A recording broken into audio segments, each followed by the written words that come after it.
Good morning students, welcome to Panda sir's class. पिला माने आज आम पढ़ा सप्तम श्रेणी उड़िया साहित्य सौरभ बही थिबा गोटे सुंदर पद्य छोट मोर गाँटी। ए छोट मोर गाँटी कवितार कवि होउचंती पद्मश्री सच्चिदानंद राउतराय बा जहाकू आमे समस्ते सच्ची राउतराय नाम जानिछु। महाकवि सच्ची राउतराय एकाधारे जने प्रगतिशील आधुनिक कवि, बलिष्ठ समालोचक, प्राबंधिक, विशिष्ट कथाकार व उपन्यासकार मध्य। उड़िया साहित्य रे प्रगतिवादी काव्य आंदोलन रे से प्राण प्रतिष्ठाता और काव्य साहित्यर नूतनतार अग्रदूत। ताक सारस्वत सृष्टिर आकलन करिबा कोनोसी आलोचकंकर सहज साध्य कार्य नुहे। से कविता, गल्प, उपन्यास, प्रबंध आदि साहित्यर समस्त विभाग रे लेखनी चालना करथिले। पाथेय, पांडुलिपि, पल्लीश्री, स्वागत समेत 17टी कविता संकलन, चित्रगिरी व उपन्यास, माटीर ताज, मशाणीर फूल प्रभृति क्षुद्र गल्प, 4टी आलोचना और समालोचना ग्रंथर अमूल्य अवदान रे से उत्कल साहित्य को पृष्ठ आउ पुष्कल करिसंती। तांकर साहित्य प्रति अवदान पाई तांकु केंद्र साहित्य एकाडेमी सहित सबुठारु साहित्य जगतर सर्वोच्च उपाधि ज्ञानपीठ पुरस्कार मध्य तांकु मिलिथिला। तो आम उड़ीसा पाई से जने गर्व, से उड़ीसार जने गौरवमय कवि सच्चिदानंद राउतरायଙ୍କର एक प्रसिद्ध कविता जाकू तुम माने सब टीवी रे मध्य देखिथिबो, जाकू सुभाष दास भली गायक मान मध्य गाइचंती। तो आमे गाँर पल्लीर रूप वर्णना, पल्लीर महानता, केमिति छोट बेले आम सब गाँव में केमिति बढ़ीचु, गाँर पानी पवन खाई बढ़ीचु, एई विषय रे केते सुंदर कविता रे वर्णना करिसंती कवि सच्चिदानंद राउतराय। आज आम पढ़िबा तांकर सेई कविताटी। छोट मोर घाटी, छोट मोर घाटी, भोगल पोथी पतरे पछे नथाउ तार नाटी। छोट मोर घाटी, माटीर सेई सरग मोर, सेईठी अछि मसठी घर, जळिब पुणी सेईठी शेषे मोहरी चिता नियाटी। छोट मोर गाँटी। आम समस्त गाँ को बहुत पसंद नुह, आम घर आमको बहुत पसंद।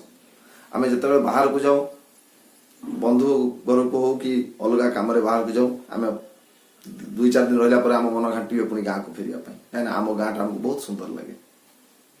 तुम गाँ भल लगे, आम घर आम गाँव लोक मैंने आमको पसंद लगती कि ना। तो से विषय कवि केते सुंदर वर्णना करिसंती।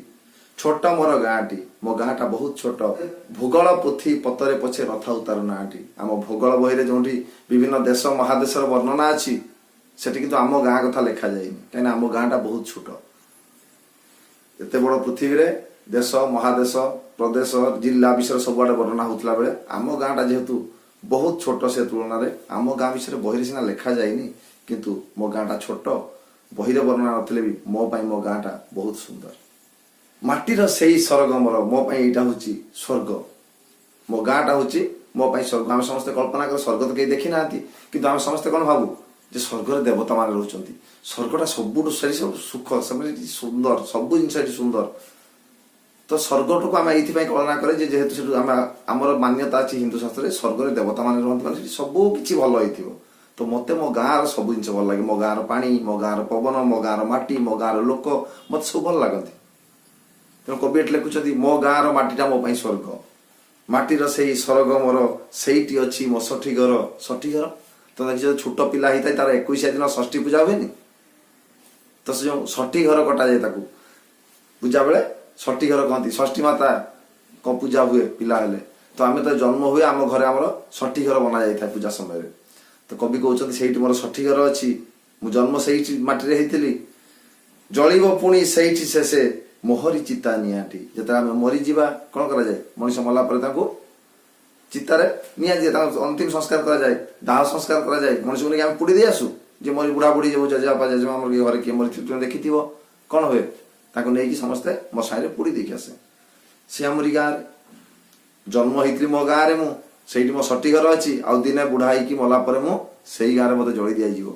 तो यहाँ हूँ मो स्वर्ग, मुझे जन्म होती, मरबी, मोर जन्म, मरण, एई माटी मोर सटी घर एइठी मोर जुई भी जलिब केते सुंदर कथा कवि कहउछंती जनमी तार एंतुड़ी साळे बुलीछि केते तातोटा माळे पांचटी मोर पिंजरा काठी सेइठी हेब डाहाटी छोट मोर घाटी कवि कहउछंती जनमी तार एंतुड़ी साळे मु एई गाँ माटीर एंतुड़ी साळे मोर जन्म आम जन्म होइथिलु कोठी आम घर छुआ जदि जन्म होइता कोन कहंती एंतुड़ी साळ कहंती तो एइठी एंतुड़ी साळे मु जन्म होइछि बुलीछि तार तोटा माळे ए जो आम तुम जाइछ पिला बेले सब जाई तुम गछरु पिजुड़ी आंब तोटा सब तोड़ी खाऊ ना आम तो एई रास्ता घाट रे बुलीचु यार तोटा माळे जाई कि कोंठी आंब कोंठी पिजुड़ी आमे सब छिंडे की खाइचु आ दिन आसीबो आमे बुढाई की मरि जीवा पांचटी मोर पिंजरा काटी आम देहर जो पिंजरा छाती तळे जो पिंजरा हाड़ अछि ताऊ पिंजरा काठी कहते एठी काठी माने होची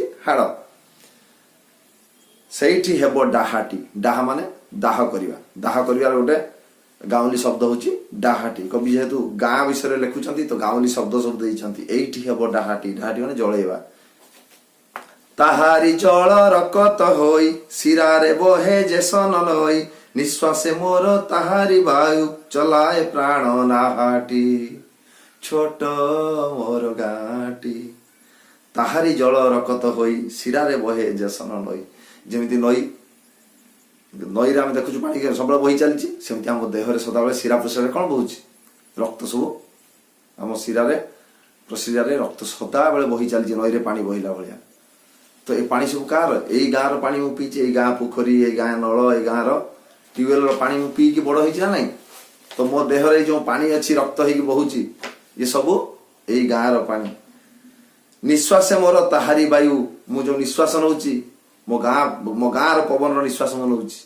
तो निश्वास वायु जो नौची कार यही गाँ पवन चलाए प्राण नाहाटी मोर जो जीवन नौका नाहा मान हूँ नौका ना नार गोटे आ गोटे ना हूँ नाहा एगुड़ा सब गाँवली शब्द जेहेतु कवि गाँ विषय वर्णना करुँच जो गुड़ा गाँव में बुढ़ा बुढ़ी मैंने जमी कथा सब कहती से जो भाषा व्यवहार करती से भाषा सुंदर भाव में वर्णना कर प्राण नाहाटी मोर जो प्राण रूपक नौकाटी चली पवन रे कौ पवन रे मो गाँ पवन रे मो देहर जो रक्त पानी ही बहुची नई भलिया यही गाँव पानी ताहारी फूल सागुआ लता कंठे मोर देला जे कथा ताहारी फूल सागुआ लता ये गाँव जो फूल होची जो सबुजिया लता सब गाँव सुंदर सुंदर मो कंठरे कथा किए देला यही गाँ माटी मो कंठा फुटी मु प्रथम जो माँ बाबा डाकिया शिखिली कथा कहवा शिखिली सांग साथी खेली बुलिली सब ही गाँ माटी करची आखिरे देला चाहाणी नुआ फगुण उषा पाहांती छोट मोर गाँटी आखिरे देला चाहाणी नुआ मते जो छोट हो प्रथम चिन्हवा शिखिली दुनिया को प्रथम कौन देखी यही गाँ को ही देखी यही गाँव पानी पवन माटी मनीष बापा माँ समस्त देखिली बंधु बांधव सब यही जगह ही देखी ना प्रथम जन्म हो आज आम हुए तो बाहर चाकरी करें बाहर को पढ़ाई जाइछु किंतु जन्म है बेले आम कौन थी सब निज निज गाँव थी उषा माने हूँ सकाळ जो भोर भोर बापा माँ को उठे दिखती उठ पाठ पढ़ी उठ परीक्षा आसीगले सेटा हूँ उषा समय जो सूर्योदय होता है सूर्य उदय हे राति पाही पाही आसुची कहती उषा काल उषा पाहांती जमी दिन आरंभ होची उषा पाहांती सेमती मुझे मोर आखि खोली छोट पिला प्रथम प्रथम दुनिया देखुली यही गाँव में ही देखी मोर दिन मो जीवन भी आरंभ होता मो जीवन जो सकाळ होता यही गाँव में ही होता ताहारी लटा ताहारी बण तागई गोठ मुरली सोन तुम देखी जो सकाळ सकाळ हेले माँ सब बापा माँ गाई गोरु जो आम घर अच्छे खोली दिखाती छाड़ी दिखाती तुठा को नहीं जाती किए किए निजे साथी नहीं कि जाती गाई चोरेवाई कहते गाई गोठ जो गुहाल आमर गाई गोठ बाहरला साथ कई गाई आड़ पिला मुरली भी बजाती बंशी बजाती आम गप शुणीचु कृष्ण कौन करते गाई चोरेवाई जाते साथी बस कौन करते जंगल गाई छाड़ी दौले गाई चरुला सी बसिकी बंशी बजाऊे तो सेमती जो गाई गोठिया जो गोठ जगुची जो पिलाटा सी बसिक गाँव में कौन करुच्ची गोटे गछ मूल छाई बसी जाए गाई तार चलुए सी बसिक बंशी बजाऊँगी ताहारी लटा ताहारी बण तागाई गोठ मुरली सुन केते सुंदर सुंदर दृश्य सब गाँव में से गाँव लटा से गाँव बण से बण पुणी गाई गोठ चलुची गछ मूल बस पिलाटे बंशी बजाऊँगी ଫସଲ କଟା ମଥୁର ଗାନ ସକଳ ମୋର ସାହାଟି ଛୋଟ ମୋର ଗାଁଟି। ଫସଲ କଟା ମଧୁର ଗାନ। ଯେତେବେଳେ ଧାନ କାଟିବା ପାଇଁ ଯାଇଛ କେବେ ବାପା ମାଙ୍କ ସାଥିରେ ଦେଖିଥିବ ବି ରାସ୍ତାରେ ଗଲାବେଳେ ଯେତେବେଳେ ଧାନ କାଟୁଥିବେ ଚାଷୀ କାଟିଲା ବେଳେ ତାଙ୍କର ମନେ ମନେ ଗୁଣ ଗୁଣ ହେଇ ଚାଷୀ ଗୀତ ଗାଇ ଗାଇ ଚାଲିଥାଏ। ଧାନ କଟା ଚାଲିଥିବ ଏପଟେ ସିଏ ତା ମନେ ମନେ ତାର ଗୀତ ସିଏ ଗାଉଥିବ। ହଁ ସେଇ ଚାଷୀ ଗୀତ ପୁଣି ଯେତେବେଳେ କବି ଲେଖିଛନ୍ତି ସେ ସମୟରେ ଚାଷୀର ଗୀତ ବି ଥାଏ।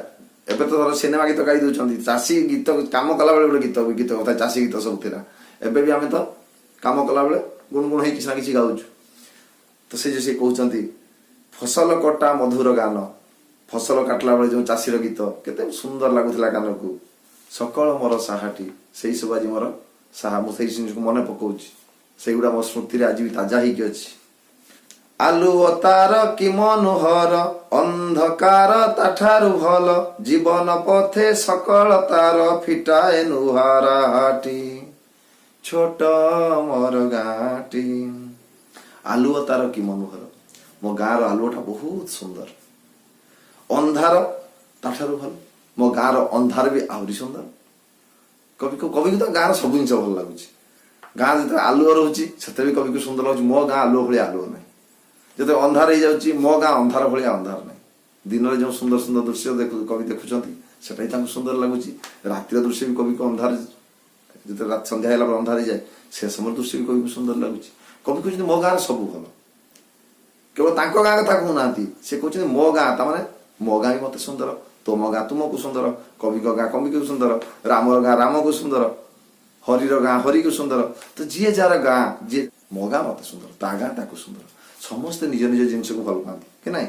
ତ କବିକୁ ତାଙ୍କ ଗାଁ ସୁନ୍ଦର, କବି ଲେଖୁଛନ୍ତି ମୋ ଗାଁଟା କେତେ ସୁନ୍ଦର, ମୋ ଗାଁର ଆଲୁଅ ସୁନ୍ଦର, ମୋ ଗାଁର ଅନ୍ଧାର ସୁନ୍ଦର, ମୋ ଗାଁର ସବୁ ସୁନ୍ଦର। ଜୀବନ ପଥେ ସକଳ ତାର ଫିଟାଏ ନୂଆ ରାହାଟି। ରାହା ମାନେ ହଉଛି ରାସ୍ତା। ତ ଜୀବନ ପଥେ ସକଳ ତାର ଫିଟାଏ ନୂଆ ରାହାଟି। ମୋ ଜୀବନ ପାଇଁ ଯୋଉ ନୂଆ ରାସ୍ତା, କିଏ ପାଠ ପଢିବ, କିଏ ପୋଲିସ ହବ, କିଏ ଓକିଲ ହବ, କିଏ ଚାକିରି କରିବ, କିଏ ଚାଷୀ ହବ, ଯେଉଁ ଜୀବନର ରାସ୍ତାରେ ଆମେ ସବୁ ଚାଲୁଛୁ, ଏ ରାସ୍ତାର ଷ୍ଟାର୍ଟିଂ କୋଉଠି ହଉଛୁ? ଆମ ଗାଁରେ ହିଁ ହେଇଛି। ଆମ ପିଲାବେଳରୁ ଏଇ ଯେମିତି ତୁମେ ସ୍କୁଲରେ ପାଠ ପଢୁଛ, ଆସିକି କାହିଁକି ପଢୁଛ? ତୁମେ ପାଠ ପଢି ଗୋଟେ ଭଲ ମଣିଷ ହବ, ବଡ ମଣିଷ ହବ, କାଲି କିଏ ଚାକିରି କରିବ, କାଲି କିଏ ଡାକ୍ତର ହବ। ତ ତମର ଏଇ ଯୋଉ ରାସ୍ତାଟା, ଜୀବନର ଚଲାପଥଟା ଆରମ୍ଭ ହଉଛି ଏବେ, ସେଟା ଆରମ୍ଭ କୋଉଠି ହେଇଛି? ଆମ ଗାଁରେ ହଉଛି। କାଲିକି ତୁମେ ସହରକୁ ଯାଇକି ପାଠ ପଢିବ, ବହୁତ ବହୁତ ବଡ ବଡ କଲେଜରେ ପଢିବ, କିନ୍ତୁ ଏବେ ଗାଁରେ ପଢୁଛେ, ଗାଁ ସ୍କୁଲରେ ପଢୁଛେ କି ନାହିଁ। ତ ଆମ ଜୀବନର ରାସ୍ତାର ପ୍ରାରମ୍ଭ ହେଇ ଗାଁ। ଏସବୁ କଥା ଛବିଟି ପରି ପ୍ରବାସେ ମନେ ଉଠେ ଝଳି, ଇଚ୍ଛା ହୁଏ ମାଟିରେ ତାର ଶିରଟି ଥରେ ନୁଆନ୍ତି ଛୋଟ ମୋର ଗାଁଟି। ଏସବୁ କଥା ଛବିଟି ପରି, ଛବି ମାନେ ଚିତ୍ର। କବି ବର୍ତ୍ତମାନ ବଡ ହେଇଯାଇଛନ୍ତି। ଯେତେବେଳେ କବିତା ସେ ଲେଖୁଛନ୍ତି ସେ ଗାଁରେ ଅଛନ୍ତି କି, ସେ ଅଛନ୍ତି ବାହାରେ। ପ୍ରବାସ ମାନେ ହଉଛି ବିଦେଶରେ। ତମ ଘରୁ କିଏ ଯଦି ବାହାରେ ଚାକିରି କରିଥିବ, କୋଉଠି ବାହାରକୁ ଯାଇକି ରହୁଥିବ, କଲେଜ ପଢିବା ପାଇଁ ହଉ କି ଚାକିରି ପାଇଁ ହଉ, କିଏ ଯାଉଛି ଦିଲ୍ଲୀରେ ରହୁଛି, କିଏ ଭୁବନେଶ୍ୱରରେ ରହୁଛି, ସେଇଟା କହନ୍ତି ପ୍ରବାସ। ତମ ଘରେ କେହି ଅଛନ୍ତି, କେହି ଯୋଉ ହାଇଦ୍ରାବାଦରେ କିମ୍ବା ବାଙ୍ଗାଲୋରରେ କିମ୍ବା ଭୁବନେଶ୍ୱରରେ କେହି ଯାଇକି ରହୁଛନ୍ତି? ଯଦି କେହି ଅଛନ୍ତି ଦୂର ଜାଗାରେ, ମାନେ ଘରଠୁ ବହୁତ ଦୂର, ଯୋଉମାନେ ଘରକୁ ଆସିପାରନ୍ତି ନାହିଁ, ବର୍ଷେ 6 ମାସରେ ଥରେ ଘରକୁ ଆସିପାରନ୍ତି, ସେଇ ସବୁ ଜାଗାକୁ କହନ୍ତି ପ୍ରବାସ। ତମେ ଚାକିରି ପାଇଁ ଯାଅ, ପାଠ ପଢିବା ପାଇଁ ଯାଅ, କି ଅନ୍ୟ କାମରେ ଯାଇଥାଉ, ଯୋଉମାନେ ବାହାରେ ରହନ୍ତି ସେଟା କହନ୍ତି ପ୍ରବାସ। ତ କବି ଏଠି ରହିଛନ୍ତି ପ୍ରବାସରେ। କବି ବଡ ହେଇଯାଇଛନ୍ତି, କବି କବିତା ଲେଖୁଛନ୍ତି ସେତେବେଳେ ସିଏ ବାହାରେ ଯାଉଛି, ତାଙ୍କ ଗାଁରେ ନାହାନ୍ତି, ବାହାରେ ଅଛନ୍ତି। ତ ସେ କଣ ଲେଖୁଛନ୍ତି? ଏସବୁ କଥା ଛବିଟି ପରି। କୋଉ ସବୁ କଥା? ଏଇ ଯୋଉ ମୋ ଗାଁର ନଦୀ ନାଳ, ମୋ ଗାଁରେ ମୁଁ କେମିତି ତୁଟାରେ ଆମ୍ବ ତୋଳି ଖାଉଥିଲି, ମୋ ଗାଁରେ କେମିତି ଗଛ ପତ୍ର ସୁନ୍ଦର ଥିଲା, ମୋ ଗାଁର କେମିତି ରାସ୍ତାଘାଟରେ ମୁଁ ଖେଳୁଥିଲି ବୁଲୁଥିଲି, ଚାଷୀ କେମିତି ଗୀତ ଗାଉଥିଲା, ମୋ ଗାଁର ଆଲୁଅ, ମୋ ଗାଁର ଅନ୍ଧାର। ତାଙ୍କର ଯାହା ସବୁ ପିଲାବେଳର କଥା, ତାଙ୍କ ଗାଁର ଯେଉଁ ସବୁ ସ୍ମୃତି, ପିଲାଙ୍କୁ ତାଙ୍କ ଗାଁର ଯାହା ଯାହା ସ୍ମୃତି ପିଲାବେଳର ସବୁ କବିଙ୍କର ମନେ ପଡୁଛି। ସବୁ ଚିତ୍ର ଭଳିଆ ଆଙ୍କି ହେଇଯାଉଛି ତାଙ୍କ ଆଖି ଆଗରେ। ତମେ ମନେ ପକାଅ, ତମେ ଯେବେ ମାମୁଁ ଘରକୁ ଯାଇଥିଲ, ମାଇଁ ତମକୁ ମିଠା ଦେଇଥିଲେ ଖାଇବା ପାଇଁ। ଏବେ ଭାବ ତମ ଆଖିରେ ପୁରା ସେ ଚିତ୍ର ସବୁ ନାଚିବ। ମାଇଁ କେମିତି ଆଣିକି ତମକୁ ମିଠା ଦଉଛନ୍ତି, ସେ ଚିତ୍ର ତମକୁ ଏବେ ଦେଖାଯିବ। ମାଇଁଙ୍କ ମୁହଁ ଦେଖାଯିବ, ମାମୁଁ ଘର ବଡ ଦାଣ୍ଡ ଦେଖାଯିବ, ଯୋଉ ଦାଣ୍ଡରେ ତମେ ମାମୁଁ ପିଲା ସହିତ ଖେଳୁଥିଲ ସେ ଦାଣ୍ଡ ଦେଖାଯିବ କି ନାହିଁ? ତ ମନ ଭିତରକୁ ସେ ଭାବନା ଆସିଗଲେ ପୁରା ସିନେମା ଭଳିଆ, ଟିଭିରେ ଯେମିତି ତମେ ଚିତ୍ର ଦେଖ, ପୁରା ଆଖି ଆଗରେ ସବୁ ଜିନିଷ ଦେଖାଯାଏ କି ନାହିଁ? ସବୁ ମନେ ପକେଇଲେ ସ୍ମୃତି ସବୁ ତାଜା ହେଇଯାଏ ପୁଣି ଥରେ। তুমি মনে পକା তুমি কেବେ ଯାଇଥିଲ ବୁଲିବା ପାଇଁ ପୁରୀ ଯାଇଥିବ ଏବେ ମନେ ପକେଇଲେ ସବୁ ଦେଖାଯିବ ପୁରୀରେ ସେ ଯୋଉ ବଡ଼ଦାଣ୍ଡରେ ଆମେ ଛିଡ଼ା ହେଇଥିଲେ ଭିତରକୁ ଯାଇଥିଲେ ଜଗନ୍ନାଥ ମନ୍ଦିର ଜଗନ୍ନାଥ ଦେଖିଥିଲେ ମନେ ପଡୁଛି ସବୁ ମନେ ପଡିଯିବ ତ ସେମିତି କବିଙ୍କର ସବୁ ମନେ ପଡୁଛି କୋଉ କଥା ଗାଁ କଥା ଏସବୁ କଥା ଛବିଟି ପରି ପ୍ରବାସେ ମନେ ଉଠଇ ଝଳି ଇଚ୍ଛା ହୁଏ ମାଟିରେ ତାର ଶିରଟି ଥରେ ନୁଆନ୍ତି କବିଙ୍କ ମନରେ ଏଇ ଜିନିଷ ସବୁ ସ୍ମୃତି ସବୁ ଚିତ୍ର ଭଳିଆ ତାଙ୍କ ଆଖି ଆଗରେ ଛବି ଭଳିଆ ଚିତ୍ର ଭଳିଆ ସବୁ ଦେଖାଯାଉଛି ଆଉ ତାଙ୍କର କ'ଣ ଇଚ୍ଛା ହଉଛି ଇଚ୍ଛା ହୁଏ ମାଟିରେ ତାର ମୋର ସେଇ ଗାଁ ମାଟିରେ ଶିରଟି ଥରେ ନୁଆନ୍ତି ଶିର ମାନେ ହଉଛି ମୁଣ୍ଡ ମୁଣ୍ଡ ଥରେ ନଇଁ ଦିଅନ୍ତି ମୋ ମା ମାଟିକୁ ଥରେ ମୁଣ୍ଡିଆ ମାରି ଦିଅନ୍ତି କବି ଦୂରରେ ରହିକି ଚିନ୍ତା କରୁଛନ୍ତି ମୁଁ ଯଦି ଗାଁରେ ଥାନ୍ତି ଗାଁକୁ ଯାଆନ୍ତି ତାହେଲେ ଗାଁର ମାଟିକୁ ଟିକେ ମୁଣ୍ଡିଆ ମାରନ୍ତି ଗାଁ ଆମର କିଏ ମା ମା ମାଟି ମାଟି ହଉଛି ଆମର ମା ଜନନୀ ଜନ୍ମଭୂମି ଆମର ମା ହଉଛନ୍ତି କିଏ ଜନନୀ ଆଉ ଜନ୍ମଭୂମି ଏ ଦି ଜଣ ଯାକ ସମାନ ମା ଯେମିତି ଆମକୁ ଜନ୍ମ ଦେଇଛି ଆମକୁ କ୍ଷୀର ପିଏଇଛି ଖାଇବା ପାଇଁ ଦେଇକି ବଡ଼ କରେଇଛି ସେମିତି ଆମ ମାଟି ଆମ ଗାଁ ସିଏ ହଉଛି ଆମ ମା ସିଏ ଆମକୁ ସେଠି ଜନ୍ମ ହେଇଛୁ ତାହାରି ପାଣି ପବନ ଖାଇକି ବଢିଛୁ ଯେମିତି ମାଠୁ କ୍ଷୀର ପିଇଛୁ ତାଠୁ ମଧ୍ୟ ତା ପାଣି ପିଇଛୁ ତାହାରି ପବନରେ ବଢିଛୁ ତେଣୁ ଜନନୀ ଆଉ ଜନ୍ମଭୂମିକୁ ଏକା ବୋଲି କୁହାଯାଏ ଜନନୀ ଯେମିତି ଆମର ମା ମୋ ଜନ୍ମଭୂମି ମାଟି ମଧ୍ୟ ଆମର ମା ତେଣୁ କବି କହୁଛନ୍ତି ମୁଁ ଯଦି ଗାଁକୁ ଯାଆନ୍ତି ମୋ ମୁଣ୍ଡଟା ଟିକେ ନଇଁ ଦିଅନ୍ତି ସେ ମାଟିରେ ମୋ ଗାଁ ମାଟିକୁ ଟିକେ ମୁଣ୍ଡଟା ଛୁଇଁ ଦିଅନ୍ତି କେତେ ସୁନ୍ଦର କବିତାରେ କବି ଲେଖି ଦେଇଛନ୍ତି ଗାଁର ସବୁ ଜିନିଷ ବର୍ଣ୍ଣନା କରିଛନ୍ତି ଆଉ ଶେଷରେ କହିଛନ୍ତି ମୁଁ ପ୍ରବାସରେ ଅଛି ମୁଁ ବିଦେଶରେ ଅଛି କିନ୍ତୁ ମତେ ମୋ ଗାଁ ମାଟି କଥା ମନେ ପଡୁଛି ମୁଁ ଯଦି ଗାଁକୁ ଯାଆନ୍ତି ଟିକେ ଗାଁରେ ମୁଣ୍ଡଟା ନଇଁ ଦିଅନ୍ତି ବୁଝିଗଲା କଠିନ ଶବ୍ଦ ତ ମୁଁ ସବୁ କହିଦେଇଛି ଆଶା କରେ ତମେ ଏ ବିଷୟଟି ଭଲ ଭାବରେ ବୁଝି ଯାଇଥିବ ଏଟା ଭିତରେ ତମେ ପଢିବ ଏମିତି ସ୍ୱର କରି ପଢିବା ପାଇଁ ଚେଷ୍ଟା କରିବ ଛୋଟ ମୋର ଗାଁଟି ଛୋଟ ମୋର ଗାଁଟି ଭୋଗଳ ପୋଥି ପତରେ ପଛେ ନଥାଉ ତାର ନାଟି ଛୋଟ ମୋର ଗାଁଟି ମାଟିର ସେଇ ସରଗ ମୋର ସେଇଠି ଅଛି ମଶଠି ଘର ଜଳିବ ପୁଣି ସେଇଠି ଶେଷେ ମୋହରି ଚିତା ନିଆଟି ଛୋଟ ମୋର ଗାଁଟି ଛୋଟ ମୋର ଗାଁଟି ଏମିତି ପଢିବ ଏଇ ଥିଲା ଆମର ଆଜିର ବିଷୟ ଛୋଟ ମୋର ଗାଁଟି ଆଶା କରିବି ତମମାନଙ୍କୁ ନିଶ୍ଚୟ ଭଲ ଲାଗିଥିବ ପୁଣି ଥରେ ଦେଖା ହବ ଆଉ ଗୋଟେ ବିଷୟ ନେଇ ମୁଁ ଆସିବି ତମମାନଙ୍କ ପାଖକୁ ସେତେବେଳେ ଯାଏ ନମସ୍ତେ ଭଲରେ ଥାନ୍ତୁ ସମସ୍ତେ ପିଲାମାନେ तुमको जदि ए वीडियो पसंद आसुए ए चैनल वीडियो पसंद आसुए ताहले चैनल को सब्सक्राइब करने आदौ भूल ना चैनल जो साइड रे अच्छी बेल बटन ताकू मध्य सिलेक्ट करिवो जहा द्वारा ए चैनल रे जो नुआ नुआ वीडियो सब तुम मानक पई शिक्षणीय वीडियो सब पोस्ट करा जीवो सेगुडा तमे संगे संगे पाई परिवो आज पई एतिकी।